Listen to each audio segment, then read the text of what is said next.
Exodus chapter 2. And there went a man of the house of Levi, and took to wife a daughter of Levi. And the woman conceived and bare a son, and when she saw him that he was a goodly child, she hid him 3 months. And when she could not longer hide him, she took for him an ark of bulrushes, and daubed it with slime and with pitch, and put the child therein, and she laid it in the flags by the river's brink. And his sister stood afar off, to wit what would be done to him. And the daughter of Pharaoh came down to wash herself at the river, and her maidens walked along by the river's side. And when she saw the ark among the flags, she sent her maid to fetch it. And when she had opened it, she saw the child, and behold, the babe wept. And she had compassion on him, and said, This is one of the Hebrews' children. Then said his sister to Pharaoh's daughter, Shall I go and call to thee a nurse of the Hebrew women, that she may nurse the child for thee? And Pharaoh's daughter said to her, Go. And the maid went and called the child's mother.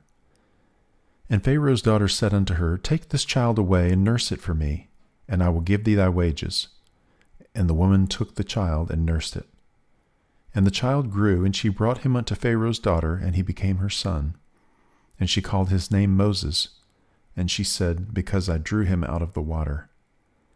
And it came to pass in those days, when Moses was grown, that he went out unto his brethren, and looked on their burdens.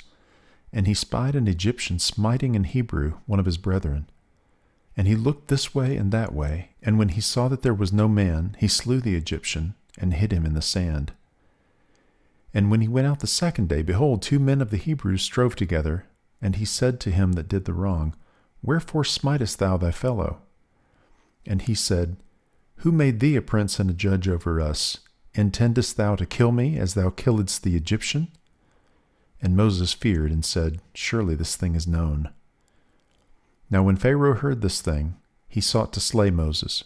But Moses fled from the face of Pharaoh, and dwelt in the land of Midian, and he sat down by a well.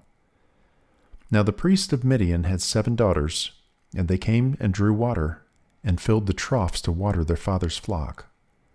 And the shepherds came and drove them away, but Moses stood up and helped them, and watered their flock. And when they came to Reuel their father, he said, How is it that ye are come so soon today? And they said, An Egyptian delivered us out of the hand of the shepherds, and also drew water enough for us, and watered the flock. And he said unto his daughters, And where is he? Why is it that ye have left the man? Call him, that he may eat bread. And Moses was content to dwell with the man, and he gave Moses Zipporah his daughter. And she bare him a son, and he called his name Gershom, for he said, I have been a stranger in a strange land. And it came to pass in process of time that the king of Egypt died, and the children of Israel sighed by reason of the bondage, and they cried, and their cry came up unto God by reason of the bondage. And God heard their groaning, and God remembered his covenant with Abraham, with Isaac, and with Jacob. And God looked upon the children of Israel, and God had respect unto them.